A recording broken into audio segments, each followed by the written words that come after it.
Welcome to the first Artsbeat TV and radio program of 2021. Happy New Year to all of you. I'm Mark Auerbach, your host. Peter Coles is our chief engineer. And we decided to start the new year with a wrap-up of what happened in 2020. And joining me this morning is Chris Rohmann and Peter Bergman. Both gentlemen are theater reporters like myself, but both of them have many other talents that I do not possess. Peter Bergman is a novelist, a playwright, has done radio and print reporting in Berkshire County where he's been for almost 30 years. Chris Rohmann has written for the Valley Advocate. He's written other types of books outside of the realm of theater. He's an actor, a director, and just recently appeared in the Silverthorne Theater holiday production, Reading 'Twas the Night Before Christmas. He's directed there frequently and has performed on area stages. Welcome, gentlemen, and Happy New Year. Thank you. Same to you. Hi, Mark. Hi, Peter. So let's start out. Obviously, 2020 was the year of the pandemic.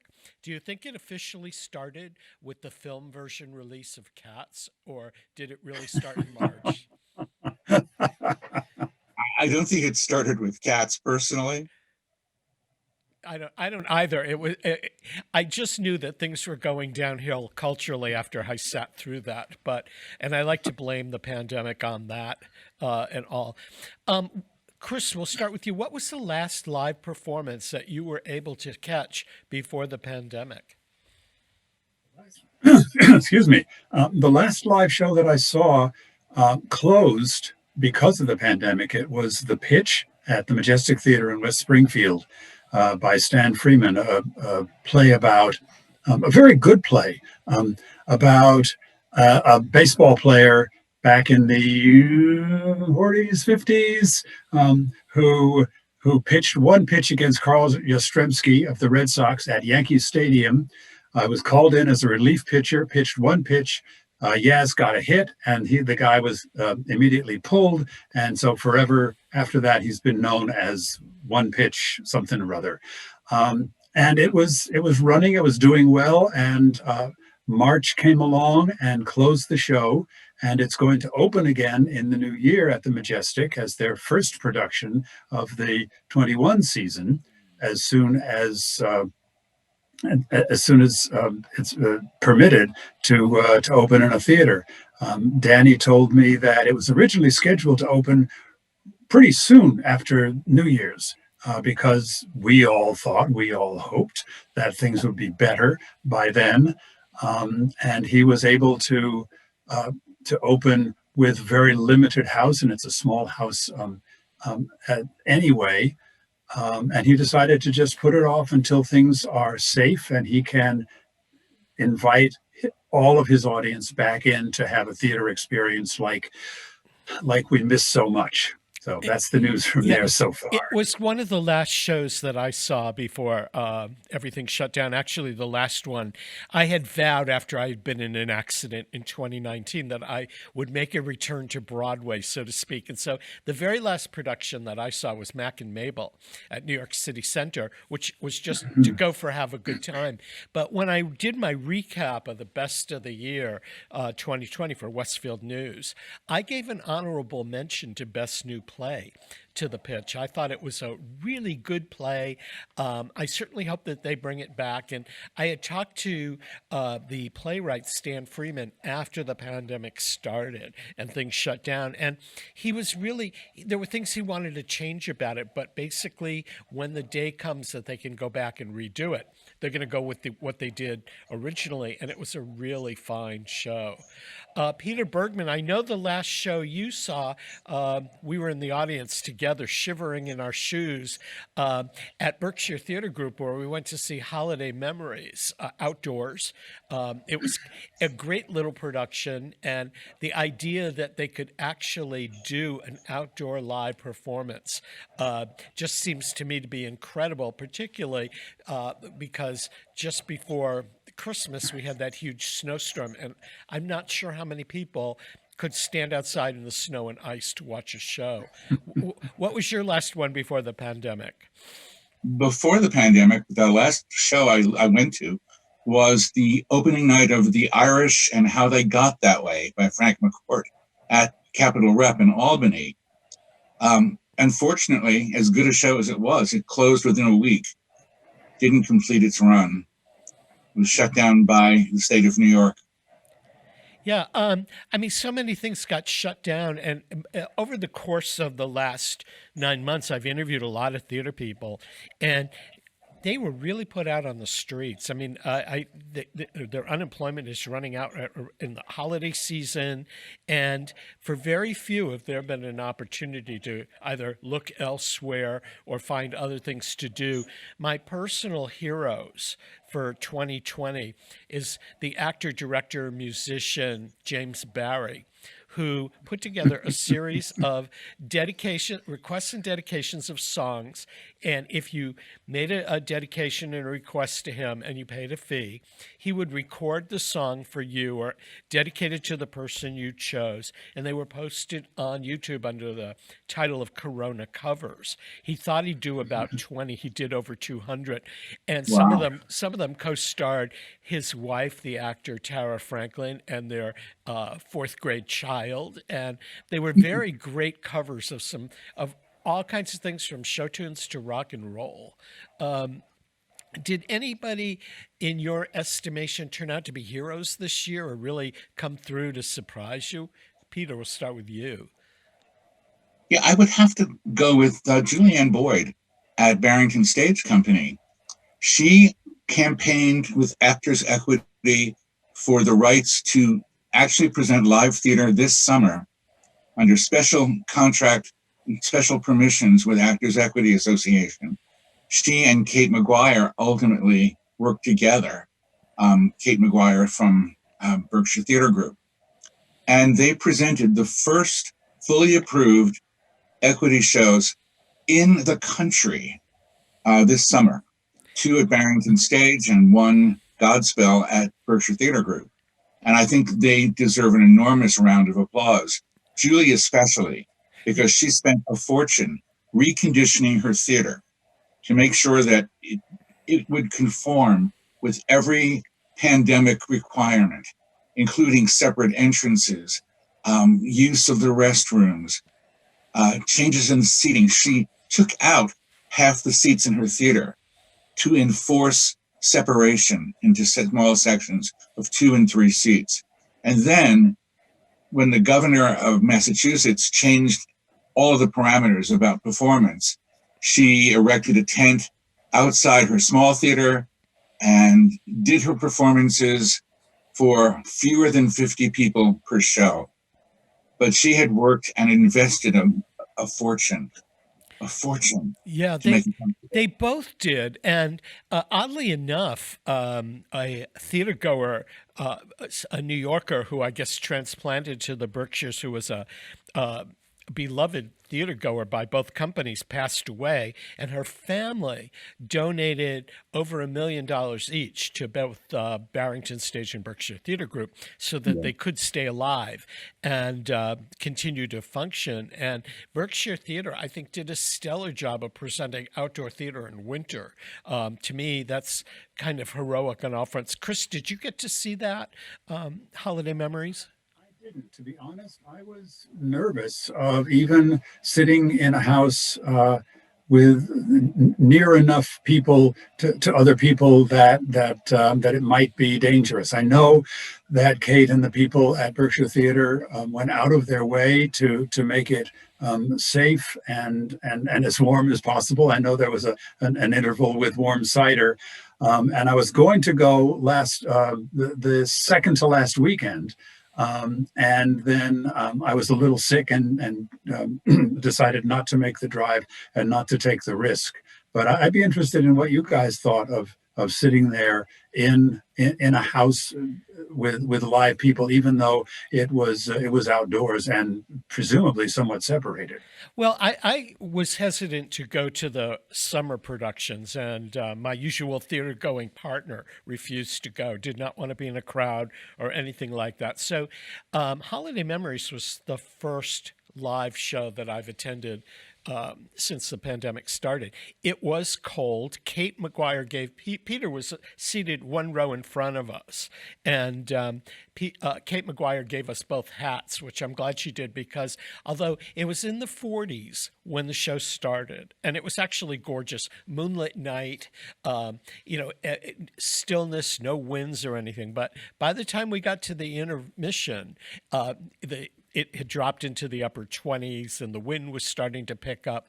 It was a challenge to keep warm, but I thought that the production was well directed by Eric Hill. I thought it was well performed and in a unique theater setting, outdoors against the side of an old barn that worked on so many levels. And I remember seeing Holiday Memories at Stage West in the early 1990s when Eric Hill directed it there, and I've always liked the play. So I thought it was an interesting theater experience. I think with snow on the ground now, I'm not sure that I want to stand outside and see anything this winter.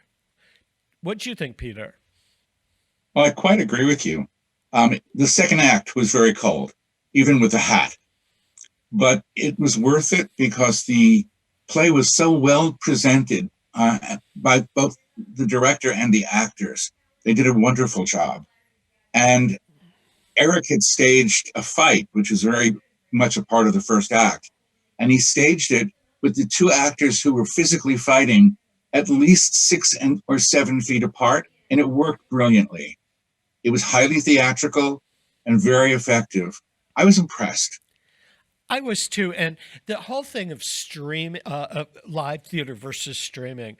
I know that streaming has opened up a lot of doors for us. I've been able to see things streamed that don't involve a drive to the theater, that I've been able to see shows in other parts of the country. It's opened up a lot of doors for me, but I had that craving for live theater, and I was willing to sit outside. I waddled in because I had so many layers of, long johns and sweaters and jackets on. I dressed for warmth and not glamour, but I thought it was an interesting experience.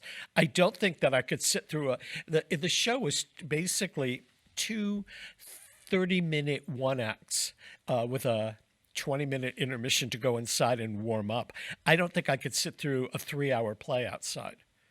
No, I don't think so either. Yeah.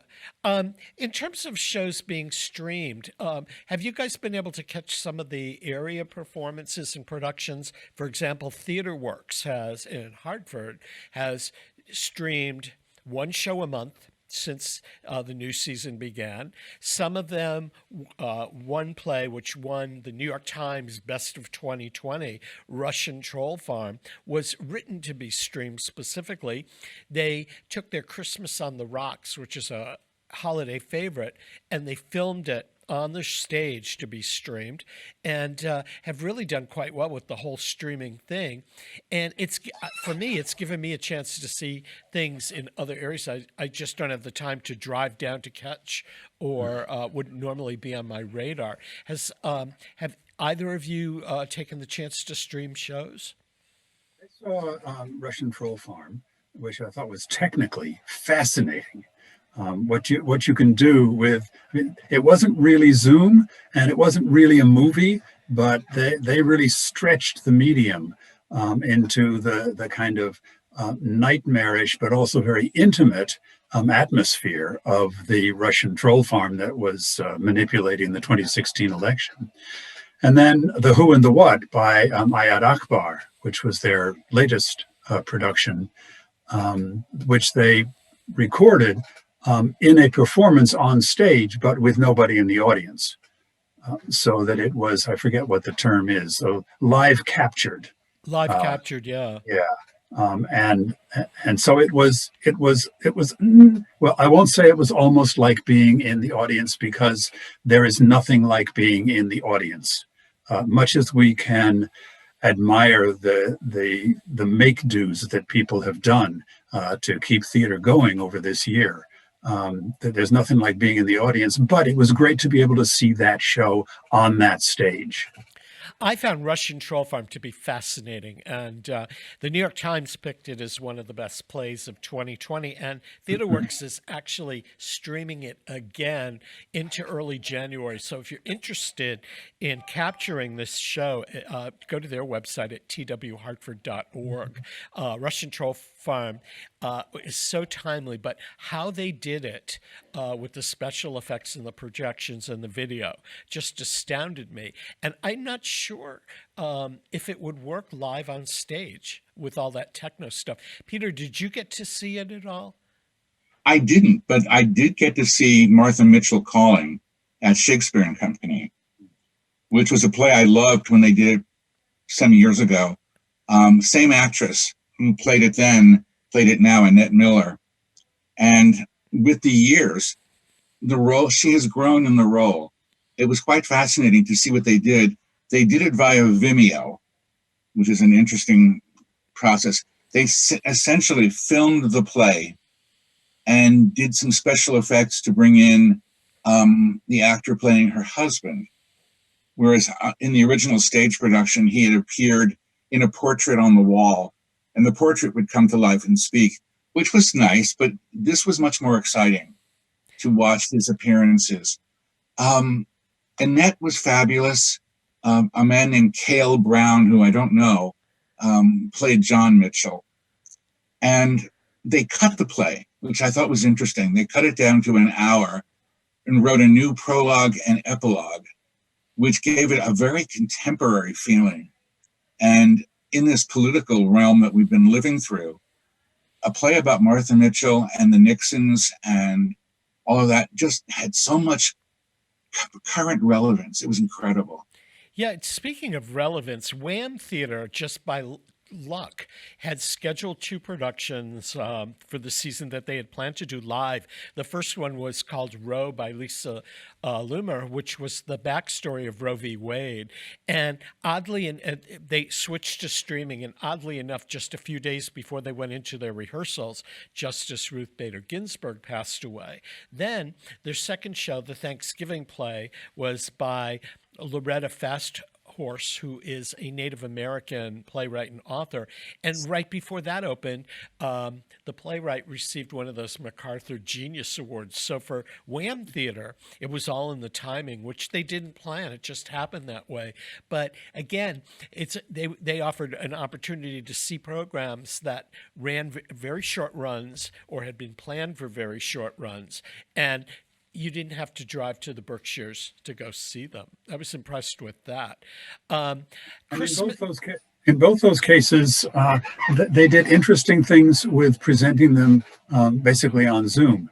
Roe, with the design by, help me remember the name.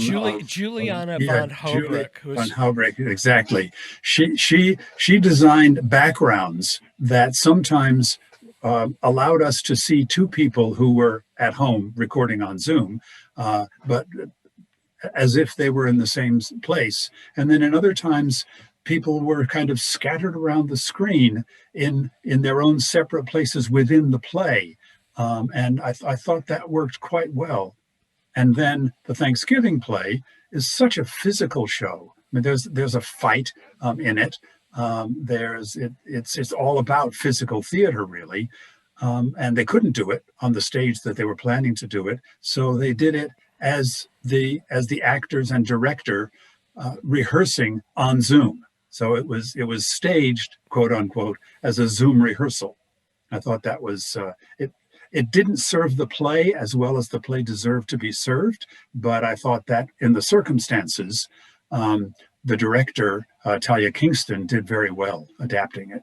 I agree. And also, somebody who gets a special award from me is TheaterWorks, because every holiday season they do Christmas on the Rocks, which is a series of playlets by various contemporary playwrights about our favorite children in holiday movies as grown-up dysfunctional adults. So they were able to film it on stage, and you saw the play from the perspective of the bartender from behind the bar, which gave it a different look. book. But also, after the end credits, they produced Christmas on the Rocks Quarantine Edition, where these various characters were sequestered away and social distanced, and what was happening to them during the pandemic. And I think it was so hysterically funny. It was funnier than the actual Christmas on the Rocks. But there's a show that sells out every year. You can't get tickets to it, and it's available for everybody on Zoom and on YouTube, and they're running it through the middle of January. So that's so cool. Did either of you write a year-end column for it or year-end report for any of the media you work with? Yeah. I wrote a column, a wrap-up column for the Advocate at the beginning of December. Where can people find it? Is it online? It's online at valleyadvocate.com, and then search for, I guess, my name. The title of the column is "But Is It Theater?" Because it was about, well, it starts off with the question, if you're not in the theater with the actors, if the actors are not in the theater with each other and with the audience, can you really call it theater? And my answer was yes and no, because I feel like theater, by definition, depends on that relationship, that interaction. On stage and between the stage and the audience, with or without the fourth wall. What about? Yeah, go ahead. I know. I was going to say, you wrote that at the beginning of December. I've seen it. Did you feel, or do you feel now that it's going to be a while till we get live theater again? Does it bother you watching something streamed versus being on live? I know for me, some of the plays that I've streamed without somebody reacting beside me or having that feel of the audience and what they're responding to, it makes it a very lonely kind of viewing. Yeah, it's more like a movie or watching TV, no matter how stage-like it seems to be. I miss going to live theater dreadfully. But I'm glad, as you said before, I'm glad of the opportunity to see plays or streaming shows that I wouldn't have otherwise been able to. I subscribed over the summer to Broadway HD, which has an archive of old plays, TV versions or movies or live captures of Broadway shows that I had never seen or had seen way back on stage and was able to see again. But they ain't nothing like the roar of the grease paint and the smell of the crowd. Exactly. What about you, Peter? Did you write a year-end or report, year-end recap? I didn't this year for a change, and it felt odd that there had been so little new theater up here that it struck me as a better idea to continue the concept of reviewing new theater. And with Williamstown Theater Festival doing their entire summer season for the first time this winter on Audible, I've been listening to the productions of their plays, including Streetcar Named Desire, which was extremely well done, I thought, and reviewing them as a new constant.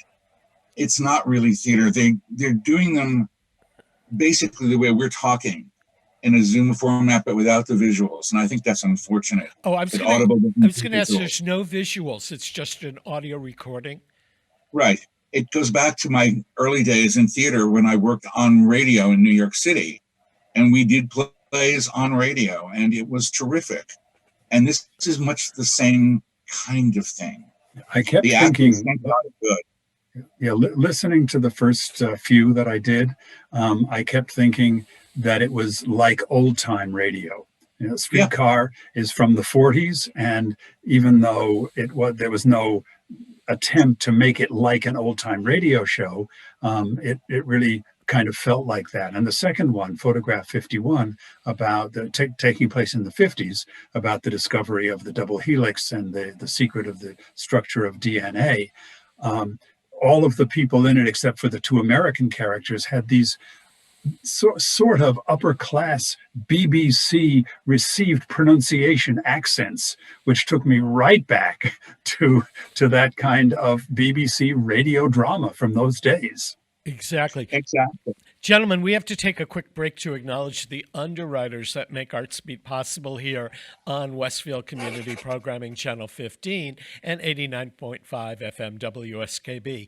If you joined us late this morning and want to catch the beginning of the program, you can find it on WSKB Community Radio's YouTube page, along with all of the other Artsbeats that I've had the opportunity to do in the last couple of years. Peter Coles is our chief engineer. I'm Mark Auerbach, and we will return shortly.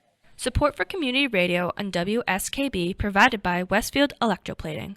Employing over 140 skilled platers, painters, and technicians, Westfield Electroplating was founded in 1946 and was the first company in the country to achieve National Aerospace and Defense Contractor Program accreditation, proudly maintaining that status for over a decade. Westfield Electroplating provides over 50 quality finishes to meet your corrosion, cosmetic, or performance needs. On the web at www.westfieldplating.com or 413-568-3716. Westfield Electroplating, putting the finishing touches on technology. Support for the community programming of WSKB is provided by Bay State Dental. Comprehensive dentistry at 14 convenient locations in Springfield, Chicopee, Longmeadow, West Springfield, Belchertown, East Longmeadow, Ludlow, Northampton, Greenfield, and Wilbraham, as well as 29 Broad Street in Westfield. Bay State Dental makes it a priority to help you achieve and maintain the healthy smile you deserve. On the web at baystatedental.com. Join me, Tina Gorman, each week from 6 to 8 a.m. for Wake Up Wednesday, when my guests and I discuss health, wellness, and lifestyle reimagined. Community Radio 89.5 WSKB. Live from Studio 120 at Westfield Technical Academy, this is WCPC Channel 15 and 89.5 FM WSKB Westfield. Welcome back, everyone, to Artsbeat. I'm Mark Auerbach. Peter Coles is our chief engineer. And we're spending this hour on New Year's morning chatting with two of the arts reporters that I'm lucky to be a part of a theater community with. Peter Bergman, who primarily covers theater in the Berkshires and in the capital region of Albany. Chris Rohmann, who covers everything in the Pioneer Valley and the Berkshires down to Hartford. We always see each other at opening nights, it seems. And I hope that we get to see each other in person soon, but indoors. There's something about shivering at Berkshire Theater was an experience, but I like to see theater in a little bit of a warmer climate. Gentlemen, right before we took a break, Chris, you said that you went to the Broadway HD channel to catch some of the shows that you have missed over the years. Peter, where's your go-to place to catch theater that's being streamed? Pretty much the same destination. Marquee TV has been pretty good for ballet and opera, but Broadway HD has a wide variety of material to look at, including some fairly recent productions, mostly filmed in England on the London stages. Yeah, I've been going to PBS occasionally because on Friday nights during November, they were showing Broadway musicals, and they've also shown some plays. I had missed the production of Anne when Wham Theater did it, and Holland Taylor wrote the story of Texas Governor Ann Richards, and that's been streaming through public television. And you do pay a fee in order to participate, but it's not show by show. It's an annual one-time thing. But I've just been astounded at the amount of theater out there and concerts, ballets. The Met has been streaming operas for free since the pandemic started, a different opera every night. And I think for a lot of us, it's opened doors for us to see things we might never have seen before. National It Theatre has been a Live unique is another one of my go-to places. I've covered the National Theatre in London for years, both over there and on NT Live, the digital live captures that are available over here on some screens.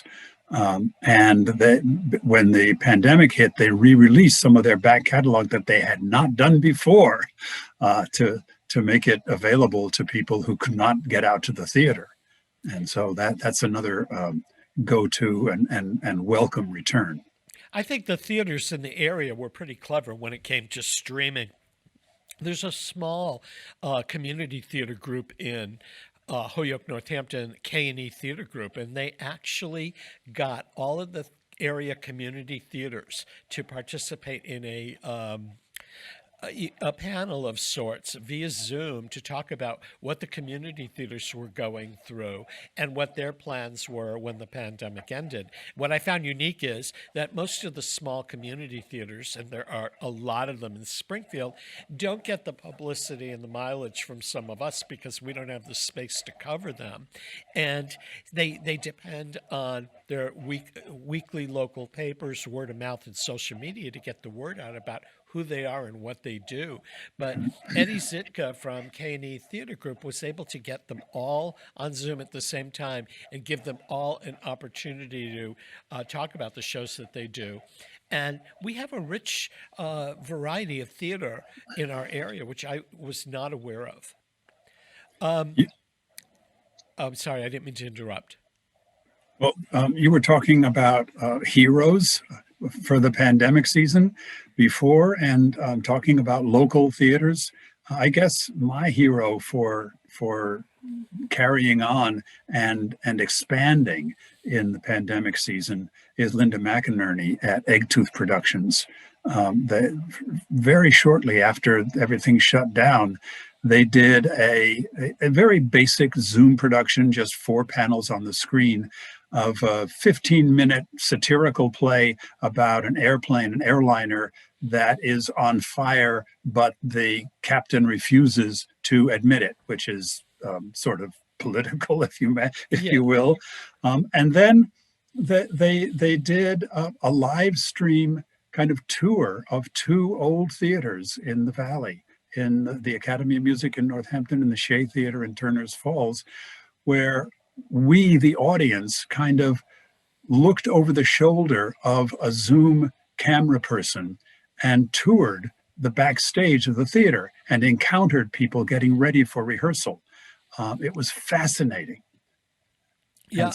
And they also produced the first live in-person show of the season that I saw, which was Jack Golden, a professional clown, performing a one-man show on the roof of the garage in Greenfield, Massachusetts, for an audience of drivers. It was a drive-in show, so you didn't have to get out of your car. In fact, you're not allowed to get out of your car. You wore a mask while the windows were open, and he performed for an audience of headlights, basically, facing him. And I thought it was charming, and it was really great, and just wonderful that they had the imagination to put something like that on. You, Chris, work with Silverthorne Theater a lot up in Greenfield, and they are one of the smaller theaters that's just managed to keep programming out there through Zoom. I've got to give them a lot of credit for the amount and the diversity of what they're putting out there.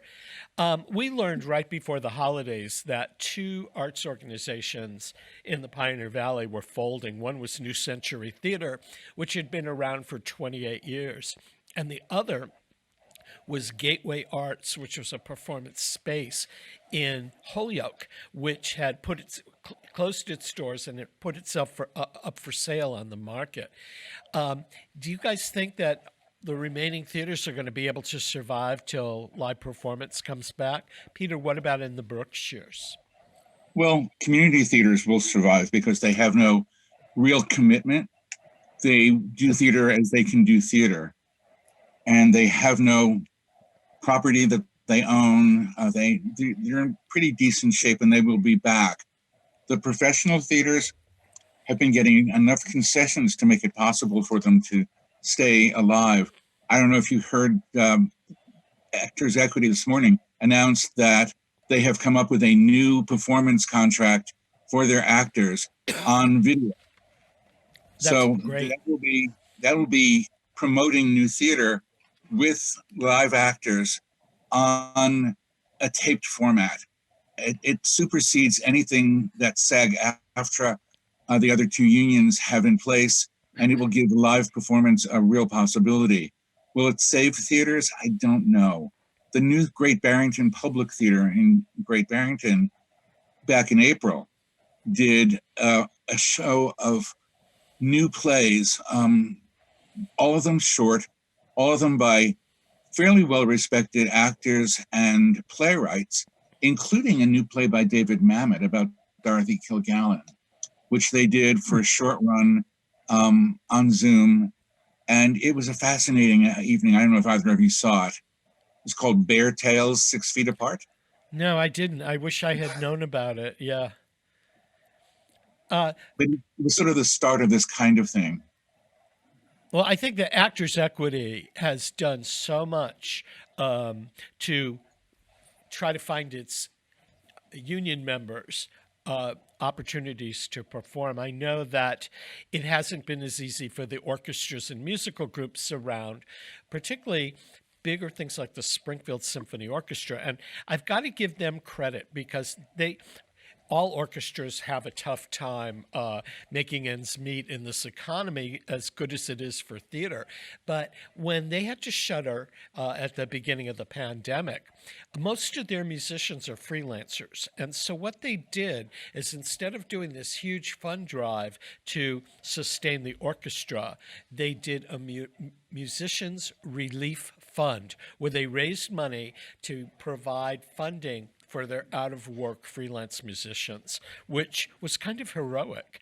But I think that in the music side of things, when things return, I suppose Tanglewood will continue to become, it be what it is. I know that Jacob's Pillow lost a theater to fire right before the holidays, and I'm not sure how they'll come back, but I certainly hope that the orchestras and some of the music ensembles, from Seven R's and Worthington to the Springfield Symphony, all of who have been hit hard, have a chance to recoup.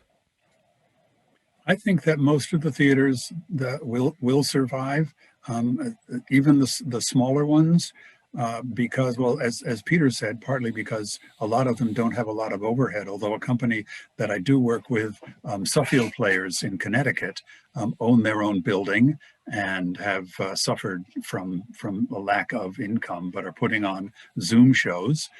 But the thing that gives me hope is the range and amount of material that theaters are putting out there, that actors want to perform, that producers want to attract audiences and share their art with the world. And the fact that they can share it with a bigger world is really good, in lieu of being able to share it with a live audience. But just the fact that people have not said, oh, the hell with it, I'll just hibernate until I can come back to what was normal, but have really been so inventive and aggressive almost in putting stuff out there because they're artists and they need to do art and they're doing it. Yeah, we got to do a hat tip to the audiences. When most of the theaters closed down, audiences were offered the opportunity to get a refund if they wanted one, use their theater tickets for what they had paid for next season, or just donate the cost of their theater tickets outright to the institution. And I was talking with folks at Theater Works and also at Hartford Stage, and the high percentage of audience members who just donated their tickets back and didn't ask for anything. And during Giving Tuesday at the beginning of December, when it was a national philanthropy initiative that the arts were receiving support, the audiences have been really good in helping these theater companies and music ensembles and everything else stand afloat. And they've got to be acknowledged on that level. And I'm just so overwhelmed, I guess, that audiences would go that far. So I just felt the need to bring it up. In terms of performances this year, were there any top performances that you saw that were either live in area theaters or streamed from area theaters that blew you away or really extraordinary? We'll start with you, Peter. There was certainly one, an actress named Tamir, who did a play called Now at the end of last season for Pauline Productions in Ashfield. And she's a former dancer turned actress. She's an immigrant. And this was the story of her life and her performance history. And it was staggeringly exciting. I don't generally thrive on one-person shows, but this one was so good that I would see it weekly if I could. What about you, Chris? Well, one of the things that I started noticing just in terms of sort of getting tired of looking at squares on the screen in Zoom and people trying to interact without being together, I thought a lot of the one-person shows or shows that showed sequentially, one person at a time, worked better.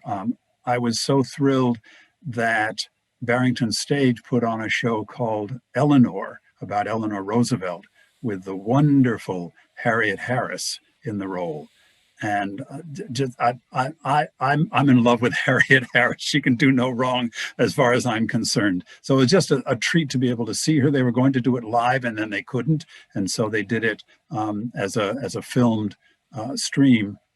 And I thought that worked really well. And it was great to be able to see that show even though we couldn't go.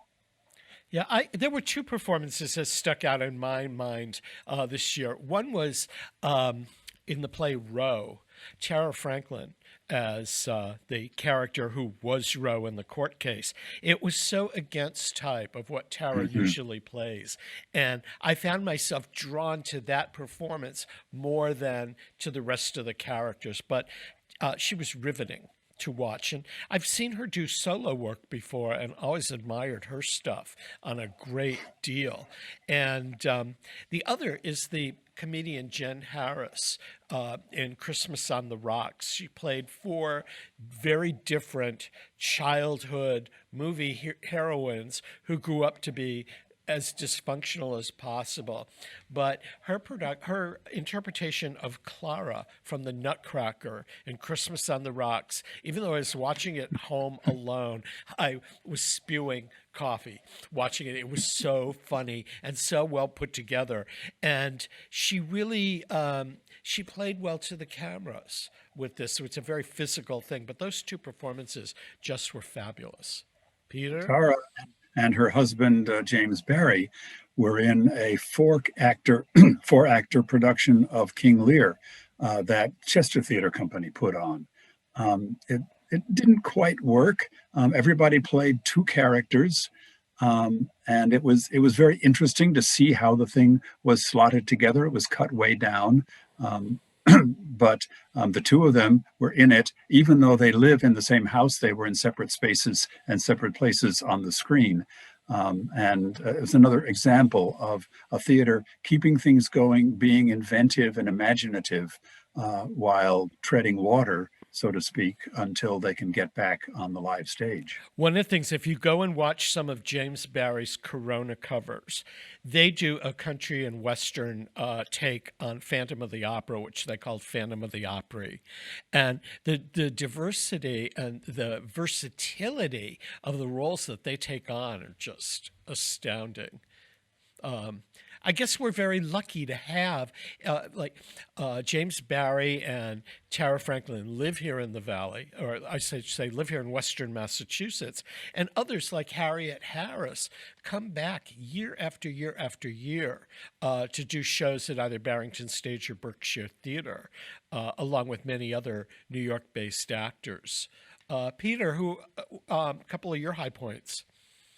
Well, one of them was the first outdoor production by Barrington Stage Company this summer called Harry Clark, which starred Mark H. Dold in a one-man play in which he not only played multiple characters, but he played two versions of Harry back and forth.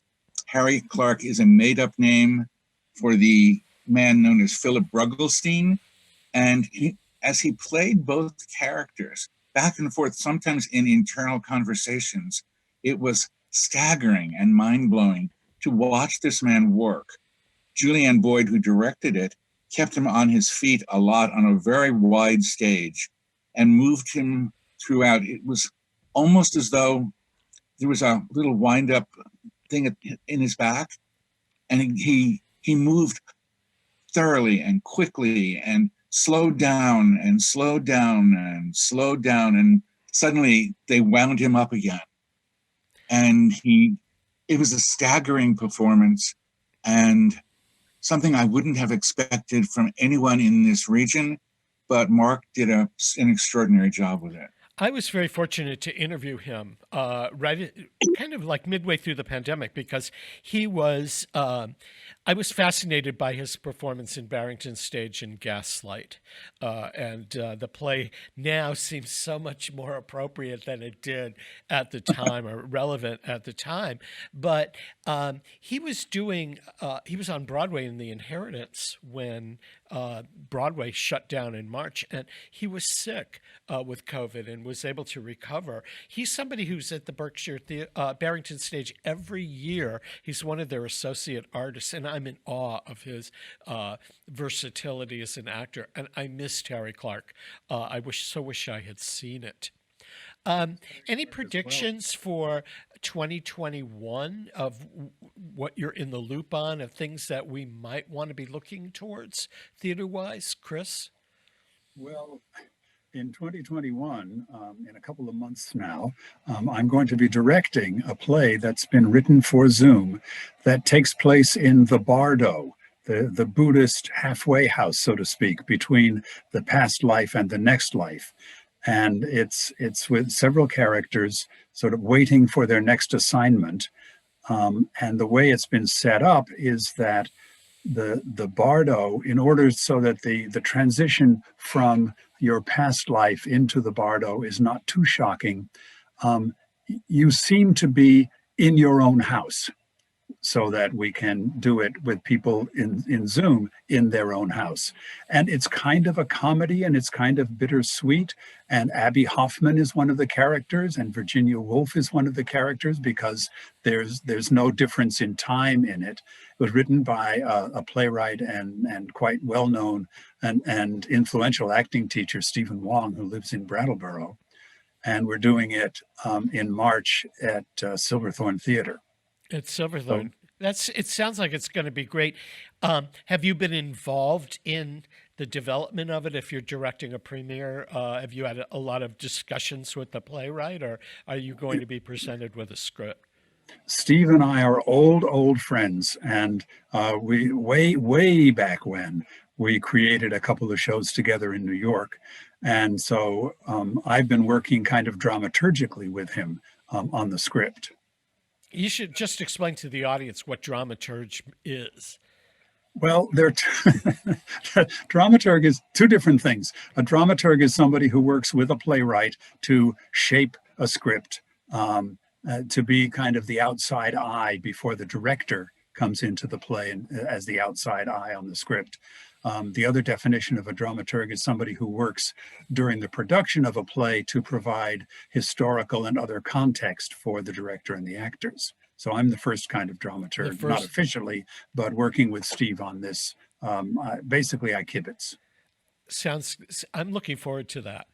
Peter, last year you wrote 2020, you got an award for one of the books that you had written, and you had a play that was performed in 2019. What's on your horizon for the new year? Well, two things. I'm working on a memoir at the request of several editors who are friends of mine who want me to write about my life, which I'm not finding as compelling as hopefully the readers will. But then I've lived it, so I kind of already know the end of each story. But I have a new play called The Same Man, which is my first politically based piece. And there are two theater companies that have it and have talked to me about it. One of the producers described it as very Philip Barry-ish, which I take as a great compliment because I love his work. Philadelphia Story and Holiday are two of my favorite pieces. And I'm hoping for a staged reading of the play in one or the other of the theaters. So far, nobody is plotting a hard sell theater season. Barrington Stage has said they're going to do last year's season this year, but I'm not sure they're going to be able to get to it the way things have been going. The plans are very loose right now for pretty much everyone. I Yeah, know Hartford State wants to come back. Yeah, Hartford Stage is. I feel sorry for the people at Hartford Stage because last year they introduced a new artistic director, Amelia Ben-Susan, and a new managing director. And Amelia Ben-Susan came into the theater where the previous artistic director had planned most of the season that she was coming in on.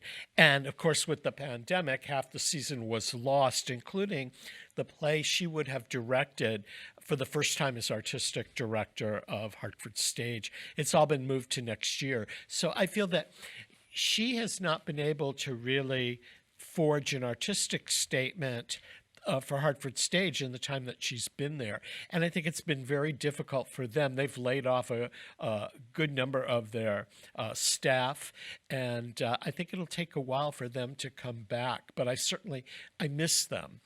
They do good stuff, and Lord knows what's going to be on the Broadway tap for the Bushnell, because it will take months after Broadway reopens before these touring shows can remount, recast, re-rehearse, and get out there on the road.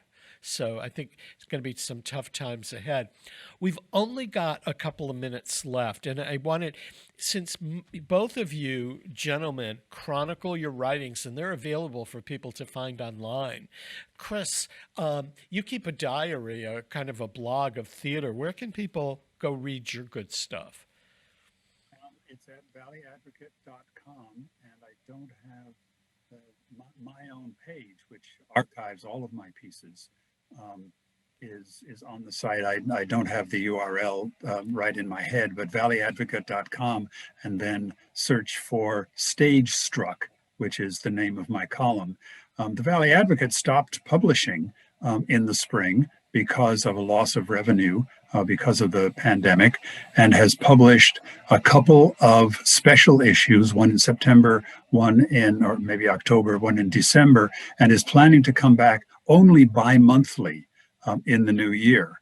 But that's a step towards reestablishing the paper, we hope. Meanwhile, I post kind of whenever I want on their site, keeping the valleyadvocate.com website going.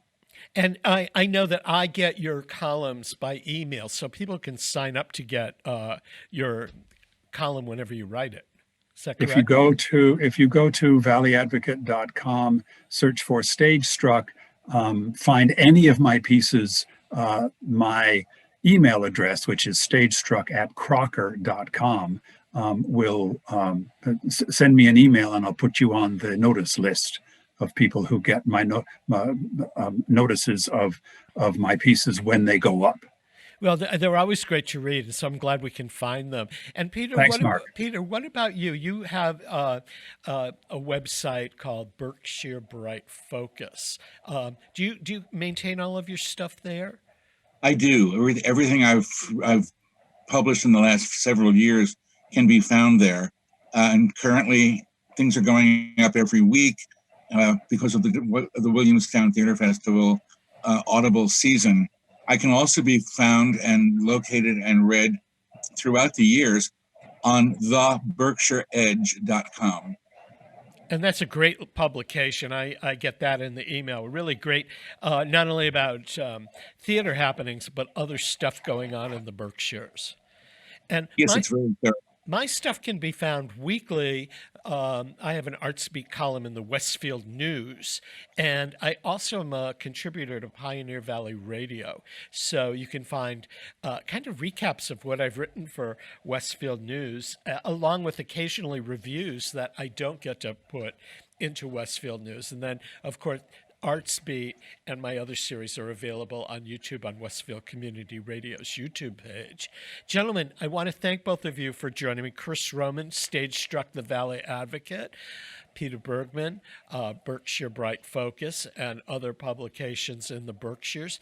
And I really hope that you both have a happy new year and that we get to see each other hanging around a lobby of a theater before too long. That would be nice. Okay. Right. This brings another Artsbeat program to its end. If you missed a part of it, go find it on YouTube at on a WSKB Community Radio's YouTube page. I'm Mark Auerbach. Peter Coles has been our chief engineer today. Wish you a happy and healthy new year to all of you and to all of the people that make the arts and entertainment and creative economy possible here in Western New England. Have a happy new year.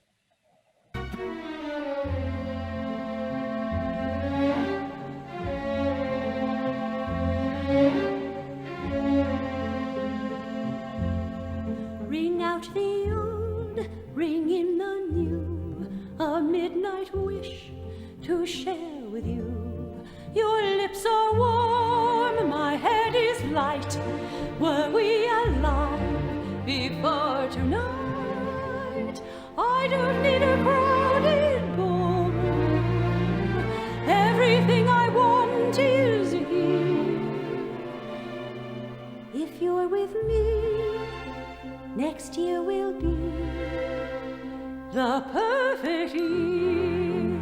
Before we play some dangerous game, before we fan some harmless flame, we have to ask if this is wise and if the game is worth the prize. With this wine and with this music, how can anything be clear? Let's wait and see. It may just be the perfect year.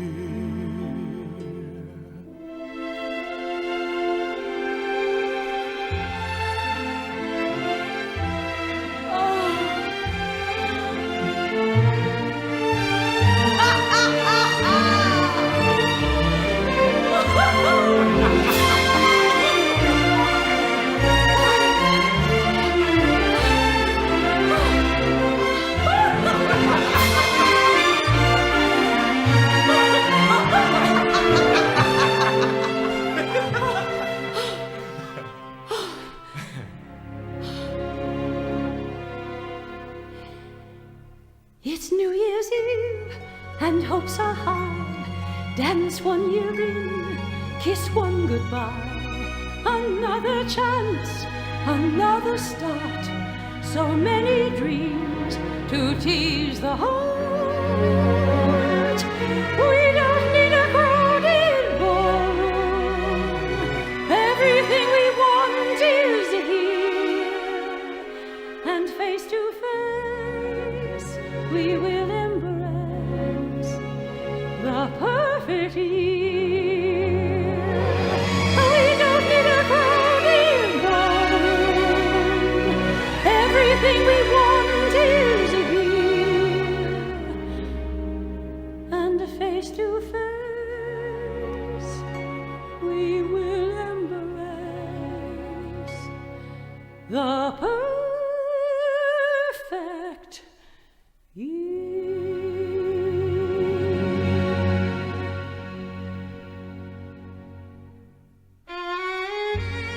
So what time are they supposed to get here? Who? The other guests. There are no other guests, just you and me.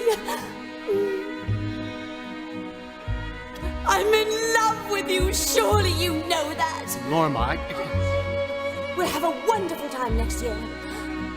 I'll have the pool filled up for you. I'll open up my house in Malibu and you can have the whole ocean. I have enough money to buy us anything we want. cut out that us business. What's the matter with you? What right do you have to take me for granted?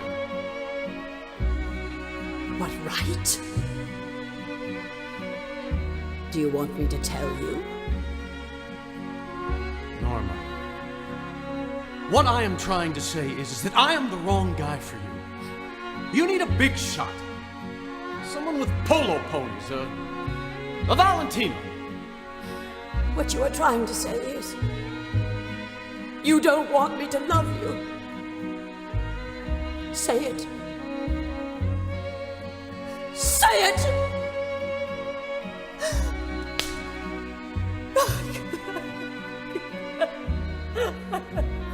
Max, get me a taxi. I had to get out I needed to be with people my own age, to hear the sound of laughter and mix with hungry actors, underemployed composers, nicotine poison writers, real people, real problems, having a really good time.